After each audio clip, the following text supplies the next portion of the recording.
Notre plateau, donc aujourd'hui, Jocelyne Wittfrangel, merci d'être avec nous. Vous êtes pharmacienne dans l'Indre, secrétaire générale du syndicat des pharmaciens. On a des questions à vous poser également sur la mise, sur le déploiement de ces fameuses doses.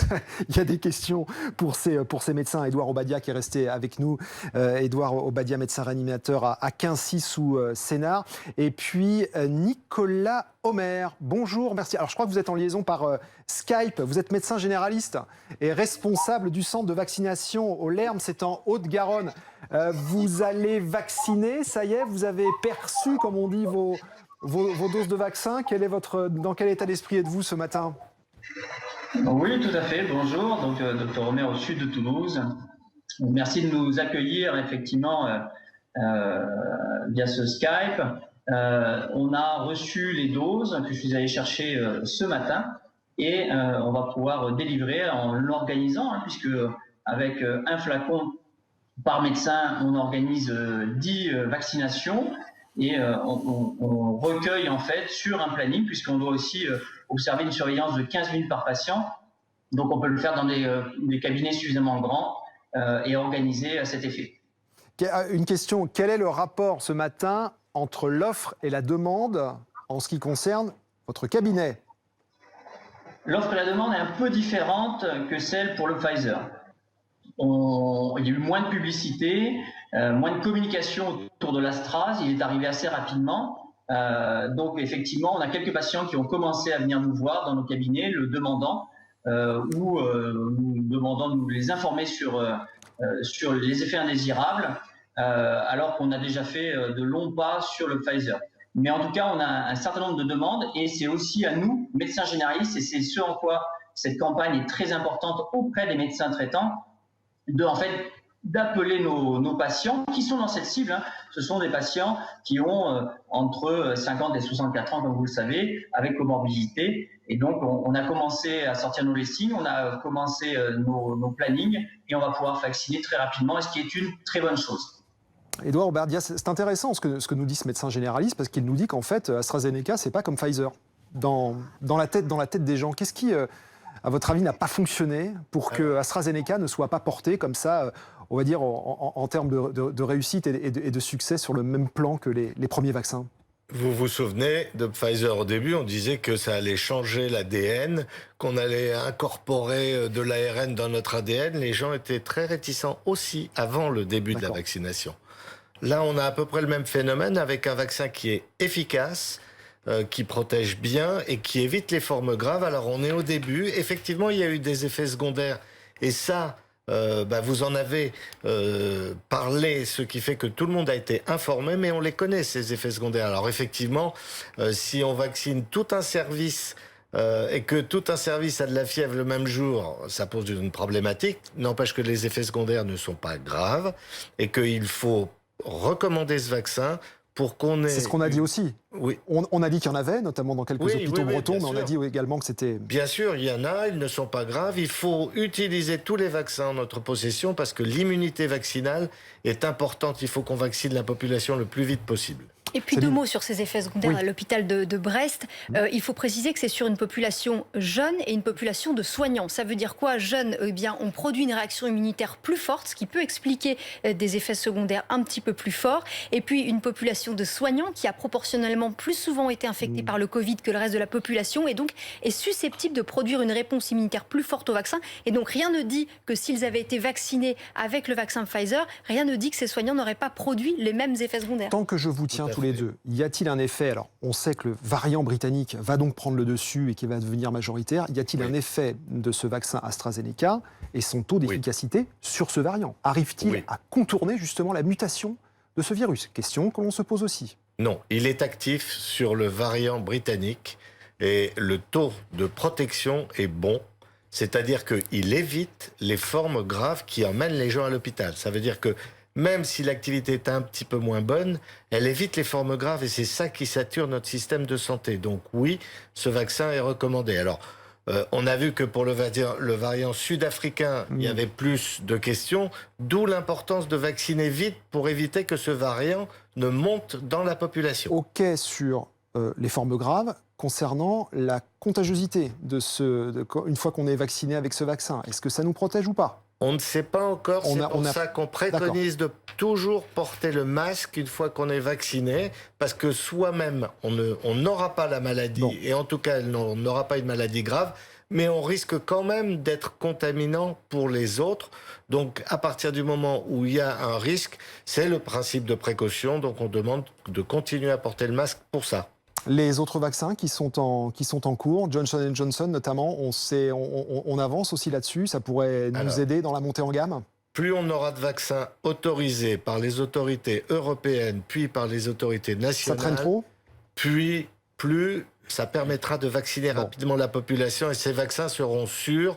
On ne met pas à disposition de nos populations des vaccins dont on n'a pas fait la preuve qu'ils protégeaient bien et qu'ils étaient sûrs. Évidemment. Les pharmaciens sont soumis pas à rude épreuve, mais en tous les cas... À rude épreuve. À rude épreuve. Alors, sont appelés à participer quand même grandement à cette grande nouveauté, c'est-à-dire que le médecin généraliste, on l'a bien compris depuis ce matin sur BFM TV, allait percevoir en fait ces doses chez les pharmaciens. Est-ce qu'ils sont prêts, les pharmaciens, à recevoir? Est-ce qu'ils ont été bien informés? Comment les passer? Est-ce qu'ils ont assez de doses? Comment ça se passe au quotidien? Alors, effectivement, en fait, c'est un peu compliqué puisque les pharmaciens ont du lundi au mercredi pour passer commande pour leur médecin pour la semaine suivante. Santé publique France a dû trouver que les médecins n'en avaient pas assez commandé la semaine dernière. Donc nous avons tous reçu 2 flacons supplémentaires. Non prévus, on les a vus arriver, c'est les premiers pharmaciens ont signalé pourquoi j'en ai 2 de plus, et ainsi de suite. Et donc maintenant, il faut qu'on voit les médecins généralistes s'ils les veulent ou pas. On ne sait pas encore, je n'ai pas les chiffres de la commande de cette semaine pour la semaine prochaine. D'accord. Par contre, ce qui est indéniable, c'est qu'il va falloir, 1, augmenter les doses, et 2, augmenter les personnes qui peuvent vacciner, dire médecins, pharmaciens, il faut qu'on puisse vacciner et effectivement ouvrir beaucoup plus. Juste, Céline, une petite précision très rapide. Il y a une raison pour laquelle vous avez reçu des flacons supplémentaires. L'explication du ministère de la Santé, c'est qu'il y avait à peu près 550 000 doses pour cette première semaine de vaccination en médecine de ville. Comme seuls 29 000 médecins se sont inscrits pour recevoir un premier flacon, alors qu'il y a environ 100 000 praticiens éligibles, eh bien, ils ont décidé de redispatcher ce surplus de flacons dans les officines qui étaient déjà recensées pour en recevoir. L'explication est bonne, sauf qu'ils avaient oublié de nous prévenir. Et de prévenir les généralistes.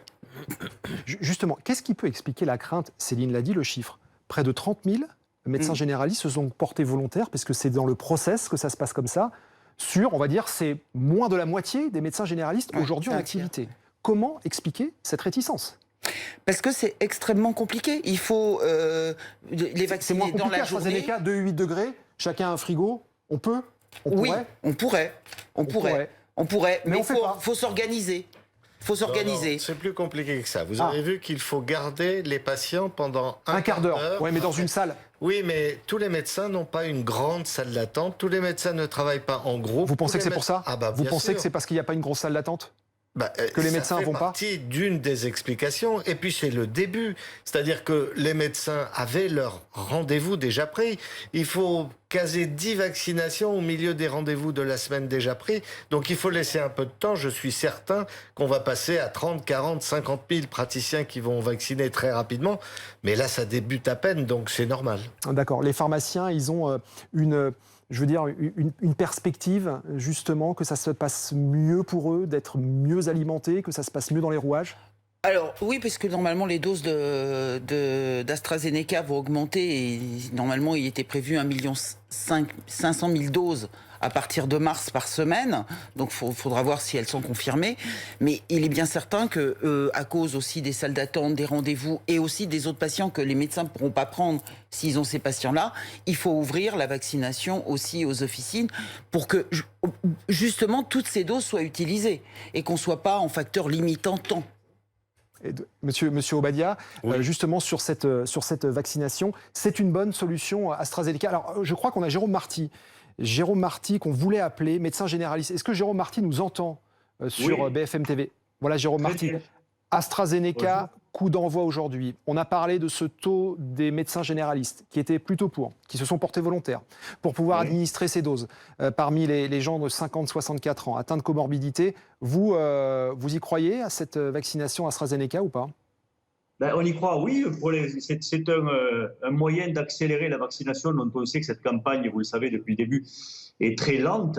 Ça va nous permettre sans doute d'accélérer, en tout cas dans la première population visée, qui sont, vous l'avez dit, les 50, 64 ans, 65 ans atteints de comorbidité.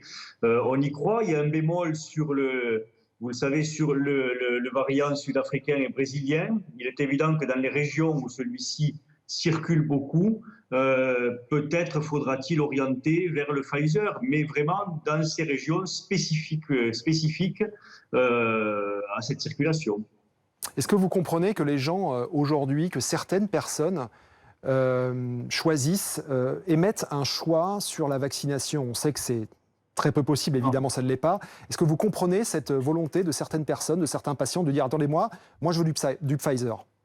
Ben non, parce qu'on n'est pas à l'épicerie, malheureusement. On ne peut pas choisir. Vous savez qu'on est en pénurie depuis le début. C'est le matériel vaccinal qui est en manque. Les mains qui soignent, on les a. Les acteurs de soins, on les a. Que ce soit les médecins, les infirmières, les pharmaciens. Si on avait les quantités vaccinales nécessaires et suffisantes, on pourrait vacciner la population dans son ensemble en 2 mois. Le problème, c'est qu'on n'a pas les quantités. Donc là, on a AstraZeneca qui vient abonder la vaccination. On a visé une population donnée parce que les études ne sont pas fournies au-delà de 65 ans, mais on voit bien qu'ils se sont servis de ce vaccin en Écosse notamment, et les premières études qui sortent tendent à montrer une efficacité importante de la vaccination par AstraZeneca, autant que par Pfizer, mais Pfizer, on le savait. Encore une fois, le seul bémol, c'est le variant, puisque le variant sud-africain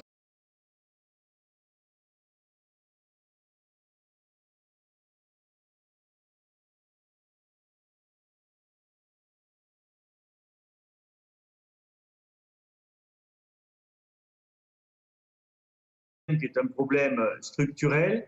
Vous savez que les cabinets de médecins, enfin les médecins généralistes aujourd'hui croulent sous les demandes de soins parce que vous avez beaucoup de territoires où il y a des médecins qui ont arrêté leur activité, qui n'ont pas été remplacés. Et donc vous avez beaucoup de médecins qui se font face à 2-3 patientèles alors qu'ils sont seuls.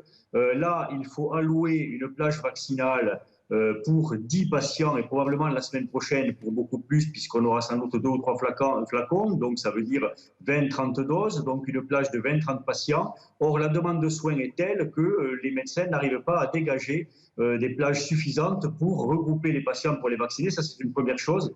Et la deuxième chose, c'est le problème de l'oxygénothérapie, puisqu'on nous demande, certains conseils de l'ordre demandent aux médecins d'être fournis en oxygène et en adrénaline. L'adrénaline, on en a, mais l'oxygène, les médecins n'en ont pas tous. Ça impose qu'ils fassent des contrats avec des sociétés qui fournissent l'oxygène.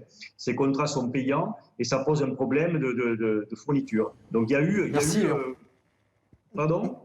Non, allez-y, terminez, Jérôme Marty. Donc il y a eu ce problème-là qui nous est remonté du terrain avec des médecins qui nous ont dit, pour l'instant, comme on n'a pas débrouillé cette histoire-là d'oxygène, on ne s'est pas pressé pour se porter volontaire, mais je pense que ces choses-là vont se régler dans les jours qui viennent. On avait envie de voir votre expérience et d'écouter votre expérience terrain, comme quoi c'est pas simple. Hein. C'est pas simple de mettre les choses en route sur un rayon de santé publique qui devrait être accessible finalement. Ben évidemment, c'est pas simple. Comme l'a dit mon confrère, c'est pas simple parce qu'il faut déprogrammer des consultations déjà faites. Alors le problème de l'oxygène, il y a quand même très peu de médecins qui n'ont pas d'oxygène dans leur trousse d'urgence. Donc ça, c'est vraiment mineur. Mais il y a la capacité de la salle d'attente, il y a le fait d'avoir au moins 10 patients en même temps pour être vaccinés, il y a le fait de les garder un quart d'heure chacun. Tout ça complique et ça va se mettre en place dans les jours à venir. Ça débute aujourd'hui. Et puis, il faut les vaccins. Clairement, il faut les vaccins. C'est la musique qu'on entend dans chacun de nos débats. Oui, mais c'est tout à fait ça. Puis c'est très compliqué pour un médecin, pour un pharmacien ou un infirmier, d'évaluer le nombre de doses une semaine à l'avance de ce qu'il va pouvoir vacciner. Du lundi au mercredi pour la semaine suivante. Puisque là, tous on n'a pas reçu, tous les vaccins sont pas arrivés. Il y a 500 officines qui n'ont pas reçu les vaccins encore, donc 200 à Marseille. Donc c'est compliqué. Juste une remarque, c'est 12 semaines d'écart, 9 à 12 semaines et Oui. pas 20 jours. C'est En décalage, c'est ça. Pour la revaccination. C'est plutôt C'est ça. 8 à 10 semaines. C'est jusqu'à 12 semaines la deuxième dose pour AstraZeneca. 2 semaines, il n'y a pas de vaccin. C'est 3 semaines pour Pfizer, Vous parliez Moderna. Entre les deux doses. Entre les deux injections. Oui, Très c'est bien. plutôt 8 semaines. Merci de le préciser. On a appris beaucoup de choses. Merci en tous les cas d'avoir tout. Monsieur Marty, justement, ouais, vous voulez intervenir? Réflexion rapide, oui. Il y a déjà eu un Petite, gars- Jérôme Marty, petite, on est pressé.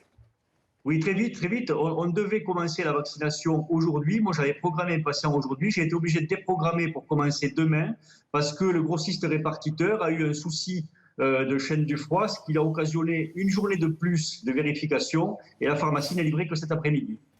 C'est aussi ça la réalité des médecins de terrain. On va bien évidemment en reparler à 11h. AstraZeneca disponible chez les généralistes. Pas simple quand même, c'est ce qu'on a vu depuis le début de cette matinée. Allez, un peu de pub, on se retrouve juste après.